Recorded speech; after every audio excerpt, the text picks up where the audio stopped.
ये कहानी तब की है जब न समय था, न दिशा, न कोई लोक। चारों तरफ केवल एक गहरा अनंत सन्नाटा था और उस महाशून्य में फैला हुआ था कारण जल। इस अगाध कॉस्मिक महासागर की लहरों पर विश्राम कर रहे थे नारायण। उनके मस्तक पर लगा चंदन का तिलक और छाती पर चमकती कौस्तुभ मणि पूरे ब्रह्मांड को आलोकित कर रही थी। हे ब्रह्मा, सावधान! तुम्हारे रचयिता की देह से पहला काल जन्म ले रहा है। अभी यह गूंज शांत भी नहीं हुई थी कि योग निद्रा में लीन नारायण के कान से दो सुनहरी काली बूंदें टपक गईं और पानी में गिरते ही एक भयंकर ब्रह्मांडीय विस्फोट हुआ। चारों तरफ गहरी बैंगनी ऊर्जा की लपटें उठने लगीं। जन्म लेते ही मधु और कैटव ने एक भयानक हुंकार भरी, जिससे ब्रह्मांड में इतिहास का पहला चक्रवाती तूफान आया। देखो मधु, उस कमल पर कोई बैठा है। मुझे भूख है सृष्टि के उस बीज की जो अभी तक बोया भी नहीं। नारायण की नाभि से निकले एक दिव्य कमल पर सृष्टि के रचयिता चार मुख वाले ब्रह्मा जी बैठे थे, जिनके हाथों में चारों वेद थे। ब्रह्मा जी के मुख से निकले वो व्याकुल मंत्र तरंग बनकर सीधे नारायण तक पहुंचने लगे। ये पवित्र वेद इस शून्य के अंधकार के लिए नहीं है। नारायण, जागिए प्रभु। तुम्हारा ये कमजोर कवच हमें नहीं रोक सकता ब्रह्मा। अब ये वेद हमारे हैं। इस ज्ञान पर अब सिर्फ अंधकार का अधिकार है। सुर वेदों को लेकर कारण जल की अगाध गहराइयों में पाताल के सबसे अंधेरे कोने में छिप गए। हे योगेश्वर, हे अच्युत, सृष्टि की रक्षा कीजिए। वेदों के बिना ये संसार अंधकार में डूब जाएगा। जागिए प्रभु। ब्रह्मा जी के मुख से निकले वो व्याकुल मंत्र तरंग बनकर सीधे नारायण तक पहुंचने लगे। ब्रह्मा जी की वो करुण पुकार आखिरकार नारायण के कर्ण पटल तक जा पहुंची। आदिशक्ति महामाया ने प्रभु पर से अपनी निद्रा का प्रभाव हटा लिया। अब जागरण का समय था। सृष्टि पर आए संकट को भांपकर समय के रक्षक अनंत शेष नाग के फन सतर्क हो उठे। और तब अनंत कोटि ब्रह्मांड के स्वामी भगवान नारायण की योग निद्रा भंग हुई। नारायण की आंखें खुलते ही पूरा कारण जल एक अलौकिक सुनहरी रोशनी से जगमगा उठा। प्रभु अपने स्थान से उठे। वे समझ गए कि सृष्टि का आदि संतुलन अब संकट में है। ब्रह्मा, भय का त्याग करो। तुम्हारे वेदों को पाताल की गहराइयों से वापस लाने का समय आ गया है। अपने दिव्य अस्त्रों को धारण कर नारायण पाताल के उस अंधेरे कोने की ओर बढ़े। देखो कैटव, स्वयं विष्णु यहां आया है, पर अब बहुत देर हो चुकी है। ये वेद यहां से कभी नहीं जाएंगे। और इस तरह शुरू हुआ इस ब्रह्मांड का सबसे पहला, सबसे भीषण और विनाशकारी महायुद्ध। तुम्हारी ये गदा और चक्र हमारा अंत नहीं कर सकते विष्णु। हम आदि शक्ति के अंश हैं। एक तरफ स्वयं नारायण की अनंत शक्ति थी और दूसरी तरफ उनकी ही देह से जन्मे दो महाबली असुर। हम दोनों एक हैं। हमारी ताकत को तोड़ने की शक्ति इस ब्रह्मांड में किसी के पास नहीं। यह भयानक कॉस्मिक मुकाबला कोई साधारण युद्ध नहीं था। यह युगों युगों तक, लगातार 5000 वर्षों तक चलता रहा। यह कैसे संभव है? मेरे हर प्रहार, मेरी हर चाल को ये असुर पहले से ही कैसे जान लेते हैं? युद्ध की इस पहेली को सुलझाने के लिए नारायण ने पल भर के लिए अपनी आंखें बंद कीं और ध्यान लगाया। अब नारायण के सामने इतिहास का सबसे बड़ा रहस्य खुला। उन्होंने देखा कि ये असुर कोई बाहरी शत्रु नहीं है। नारायण की आंखें खुलते ही पूरा कारण जल एक अलौकिक सुनहरी रोशनी से जगमगा उठा। महामाया ने ही इन दोनों को इच्छा मृत्यु का वरदान दिया था। जब तक ये खुद न चाहें, इन्हें कोई नहीं मार सकता था। तो ये आपकी माया है देवी। ये युद्ध केवल एक मुकाबला नहीं। रहस्य को समझने के बाद भगवान विष्णु ने अपनी रणनीति बदल दी। वे समझ गए कि इन्हें बल से नहीं जीता जा सकता। रुक क्यों गए विष्णु? क्या 5000 वर्षों में तुम्हारी ताकत जवाब दे गई? सामने आओ। तुम दोनों से युद्ध करके मैं अत्यंत अचंभित हूं, वीर पुरुषों। तुम्हारी ये अटूट शक्ति सचमुच सराहनीय है। सदियों से चल रहे इस महायुद्ध में तुम दोनों ने जैसी वीरता दिखाई है, वैसी इस ब्रह्मांड में किसी ने नहीं देखी। एक क्षत्रिय की भांति मैं तुम्हारी इस युद्ध कला का सम्मान करता हूं, इसलिए मैं तुम्हें कुछ देना चाहता हूं। मांगो, मुझसे कोई भी मनचाहा वर मांग लो। सुना कैटव, स्वयं नारायण आज हमारी शक्ति के आगे नमस्तक होकर हमें वरदान देना चाहता है। विष्णु, तुम भूल रहे हो कि तुम किससे बात कर रहे हो। हम इस शून्य के स्वामी हैं, हम किसी से मांगते नहीं। हाँ विष्णु, यदि तुम्हारी कोई इच्छा अधूरी है तो तुम ही मांग लो हमसे कोई वरदान। हम आज दाता बनकर तुम्हें वो वस्तु प्रदान करेंगे। यदि तुम दोनों सचमुच दाता हो और अपने वचन पर अडिग हो तो मुझे ये वरदान दो कि तुम दोनों की मृत्यु मेरे हाथों हो। सुर अपने ही घमंड के मद में यह भूल गए कि वे स्वयं नियति के रचयिता के बुने हुए जाल में पैर रख चुके हैं। क्या? ये तुमने क्या मांग लिया विष्णु? ये तो छल है। हम अपने ही वचनों में बंध चुके हैं कैटव। यदि मना किया तो ब्रह्मांड हमें कायर कहेगा। हमें कोई ऐसी शर्त रखनी होगी जिसे ये पूरा न कर सके। ठीक है विष्णु, हम अपना वचन निभाएंगे, परंतु हमारी एक शर्त है। तुम हमारा वध केवल उसी स्थान पर कर सकते हो। तथास्तु। तुम्हारी ये अंतिम इच्छा भी अवश्य पूर्ण होगी।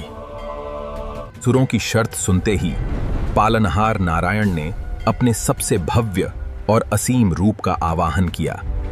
ये क्या देख रहा हूं मैं मधु? इस विराट स्वरूप का आदि और अंत कहां है? जहां तक नजर जाती वहां केवल जल ही जल था। तब नारायण ने अपनी विशाल और वज्र जैसी जंघाओं को पानी से ऊपर उठा दिया। देखो मधु, देखो कैटव, तुम्हारी शर्त के अनुसार यह स्थान पूरी तरह जल से मुक्त है। और तब संहार और न्याय के अंतिम प्रतीक सुदर्शन चक्र का आह्वान हुआ। प्रभु, हम पापी नहीं, बल्कि आपकी ही रोशनी को सिद्ध करने के लिए बनाया गया वो अंधेरा थे जिसकी आहुति जरूरी थी। चक्र के एक ही प्रहार से मधु और कैटव का अंत हो गया और उन्हें स्वयं नारायण के हाथों मोक्ष की प्राप्ति हुई। उनकी जीवात्माएं मुक्त होकर वापस नारायण के ही विराट हृदय में विलीन हो गईं, जहां से उनका जन्म हुआ था। के शरीर के मेद और रक्त से के कारण जल में एक अद्भुत रासायनिक प्रक्रिया शुरू हुई। इसी भौतिक तत्व से इस ब्रह्मांड की सबसे पहली ठोस भूमि हमारी पृथ्वी का निर्माण हुआ, जिसे मेदिनी कहा गया। पाताल की गहराइयों से ब्रह्मांड के चारों पवित्र वेद स्वतः ही शुद्ध होकर जल की सतह पर तैर आए। मां, ये रहे तुम्हारे वेद। अब बिना किसी भय के इस ज्ञान को आधार बनाकर नए युग की रचना करो। पूर्ण होने के बाद नारायण की आंख से एक अश्रु टपका, क्योंकि वे जानते थे कि सृजन की इस पहली बलि में उनके अपने ही अंश शामिल थे। सही और गलत, प्रकाश और अंधकार के बीच की पहली दीवार यहां खड़ी हुई। एक नया ब्रह्मांड सांस लेने लगा था।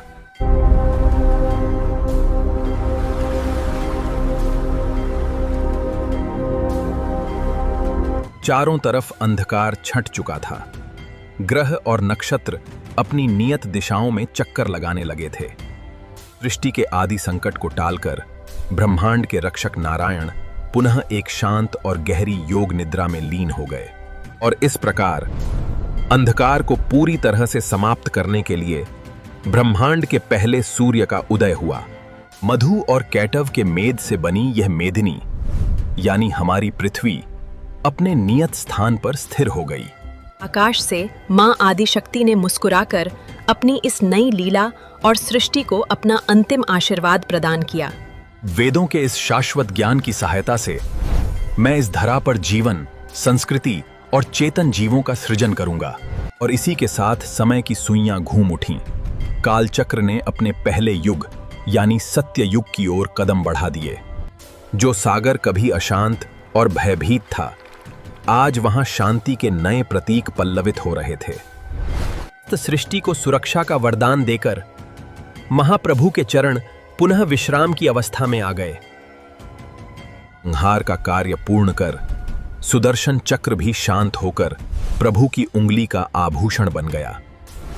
कौमोद की गदा ने भी विश्राम लिया, जो आने वाले युगों में धर्म की रक्षा के लिए पुनः उठने को तैयार थी। हवाओं में वेद मंत्रों की गूंज तैरने लगी थी, जो नई सृष्टि के कण कण को पवित्र कर रही थी। संपूर्ण शून्य अब एक पवित्र और सनातन कंपन से भर चुका था, जो सृष्टि का शाश्वत संगीत है। समय के रक्षक अनंत शेषनाग की मणियों से निकला दिव्य तेज अब इस संसार का सुरक्षा कवच बन चुका था। पृथ्वी पर जल और थल का संतुलन स्थापित होने लगा, जो आने वाले जीवन का आधार था। महाप्रभु नारायण की नाभि से निरंतर बहती जीवन ऊर्जा सृष्टि के निर्माण को गति दे रही थी। आकाश से मां आदिशक्ति ने मुस्कुराकर अपनी इस नई लीला और सृष्टि को अपना अंतिम आशीर्वाद प्रदान किया। ऋग्वेद, यजुर्वेद, सामवेद, अथर्ववेद, तुम्हारे इस ज्ञान से ही अब जीवों की बुद्धि और चेतना का विकास होगा। परंतु इस भौतिक संसार के साथ ही मां आदिशक्ति ने अपनी वो माया भी बुंदी जिसमें पूरा संसार बंधने वाला था। सही और गलत, रोशनी और अंधेरे की वो पहली दीवार खड़ी हुई जिसके बिना सृष्टि का चक्र अधूरा है। और इसी क्षण उदय हुआ उस सनातन सत्य का, जो न कभी नष्ट होता है और न जिसका कोई अंत है।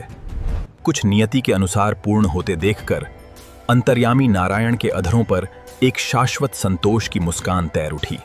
अब समय था उस चेतना का, जो इस नई धरा पर जीवन बनकर धड़कने वाली थी। जाओ पुत्रों, इस नई मेदिनी पर ज्ञान, तप और धर्म की स्थापना करो। सृष्टि के विस्तार का मार्ग प्रशस्त हो। न्याय का वह महाअस्त्र अब शांत था, पर उसकी सूक्ष्म गति ब्रह्मांड के हर क्षण पर नजर रख रही थी। अपनी अद्भुत लीला को पूर्ण कर मां आदिशक्ति पुनः प्रकृति के अदृश्य नियमों में विलीन हो गईं। आकाश से गिरी पहली वर्षा ने नई धरती की तपन को शांत किया, जो जीवन के अंकुरण का संकेत थी। कौस्तुभ मणि का वह धीमा प्रकाश गवाही दे रहा था कि ब्रह्मांड का संतुलन अब पूरी तरह सुरक्षित है। संपूर्ण शून्य अब एक पवित्र और सनातन कंपन से भर चुका था, जो सृष्टि का शाश्वत संगीत है। कैटव के वध से निर्मित यह मेदिनी, यानी हमारी पृथ्वी, अब पूर्ण रूप से शुद्ध हो चुकी थी।